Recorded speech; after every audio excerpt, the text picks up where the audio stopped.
എൻ്റെ പേര് professor NS Shyamaprasad എന്നാണ്. ഇന്ന് ഞാൻ ഡിസ്കസ് ചെയ്യാൻ പോകുന്നത് ഫ്രീഡം അറ്റ് മിഡ് നൈറ്റ്, ഇന്ത്യയുടെ സ്വാതന്ത്ര്യം അർദ്ധരാത്രി എന്നുള്ളതിനെ കുറിച്ചാണ്. അപ്പം ശരിക്കും പറഞ്ഞാൽ ഫ്രീഡം അറ്റ് മിഡ് നൈറ്റ് എന്നൊരു ഫേമസ് ബുക്കുണ്ട്.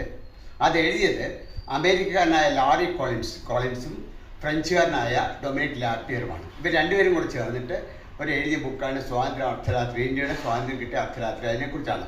അപ്പം മൗണ്ട് ബാറ്റൻ വൈസ്രോയി ആയിട്ട് ഇന്ത്യ വരുന്ന മുതൽ സ്വാതന്ത്ര്യം കിട്ടി, മഹാത്മാഗാന്ധി മരിക്കുന്നു, അതുവരെയുള്ള സംഭവങ്ങളാണ് ഈ ബുക്കിൽ എഴുതിയിരിക്കുന്നത്.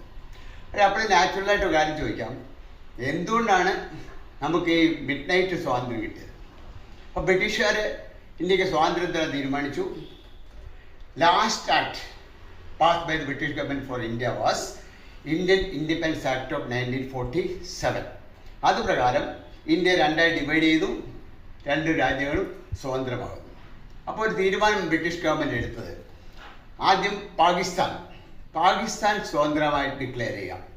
അപ്പോൾ വൈസ്രോയി എന്ത് ചെയ്യുന്നു, ഡൽഹിയിൽ നിന്ന് നേരെ റാവൽപിണ്ടിയിൽ പോകുന്നു. ഓഗസ്റ്റ് 14 47 ഓഗസ്റ്റ് 14 റാവൽപിണ്ടിയിൽ പോകുന്നു. അവിടെ ചെന്നിട്ട് പാകിസ്ഥാൻ സ്വതന്ത്രമായി ഡിക്ലെയർ ചെയ്യുന്നു. എന്നിട്ട് അത് തിരിച്ചു വരുന്നു. അപ്പോൾ അത് ഡൽഹി വരുമ്പോൾ രാത്രിയാവും.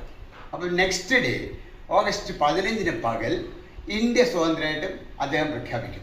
ഈ തീരുമാനം എല്ലാം എടുത്തു, ഒരു ഷെഡ്യൂളൊക്കെ ഫിക്സ് ചെയ്തു. അപ്പം 14 അത് സ്വാതന്ത്ര്യമായിട്ട് പാകിസ്ഥാൻ സ്വതന്ത്രമായിട്ട് പ്രഖ്യാപിക്കുക, 15 ഇന്ത്യ സ്വതന്ത്രമായിട്ട് പ്രഖ്യാപിക്കുക.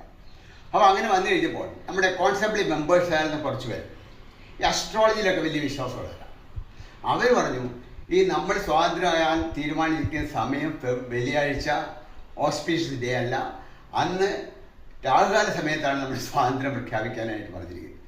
അപ്പോൾ അത് ശരിയല്ല. അതുകൊണ്ട് നമുക്കൊരു കാര്യം ചെയ്യാം, നമുക്ക് 14 അർദ്ധരാത്രി നമുക്ക് സ്വാതന്ത്ര്യം കിട്ടിയാൽ മതി.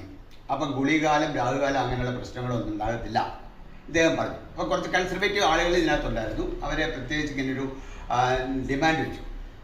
അപ്പോൾ ഇന്ത്യ ഗവൺമെൻറ് ബ്രിട്ടീഷ് ഗവൺമെൻറ്റിനെ കൺസൾട്ട് ചെയ്തു. അവർ പറഞ്ഞു, ഏതായാലും സ്വാതന്ത്ര്യം തരാൻ തീരുമാനിക്കും, നിങ്ങൾ തീരുമാനിച്ചോളാൻ പറഞ്ഞു. അങ്ങനെ നമ്മൾ തീരുമാനിച്ചു. ഓഗസ്റ്റ് 14 അർദ്ധരാത്രിക്ക് സ്വാതന്ത്ര്യം കിട്ടാൻ തീരുമാനിച്ചു. അന്ന് രാത്രി 12 മണിക്ക് കോൺഗ്രസ് അസംബ്ലിയിൽ Jawaharlal Nehru British flag over ചെയ്തു. എന്നിട്ട് ഇന്ത്യയുടെ ട്രൈ കളർ അൺഫോൾഡ് ചെയ്തു. അപ്പോൾ ഈ കാര്യങ്ങൾ 12 മണിക്ക് നടത്തും. കൂടാതെ നെഹ്റു ഒരു ഫേമസ് സ്പീച്ച് അന്ന് നടത്തുന്നുണ്ട്. അദ്ദേഹത്തിൻ്റെ ആ സ്പീച്ചിൻ്റെ പേര് ട്രൈസ്റ്റ് വിത്ത് ഡെസ്റ്റിനി എന്നാണ്, ഒരു മീറ്റിംഗ് വിത്ത് ഡെസ്റ്റിനി. അത് വളരെ പ്രധാനപ്പെട്ട ഒരു സ്പീച്ചാണ്. അതിലെ ഒരു പ്രധാന സെൻറ്റൻസ് എല്ലാവരും ഓർത്തിരിക്കേണ്ടതാണ്. At the stroke of midnight when the whole world sleeps India wakes to life and freedom.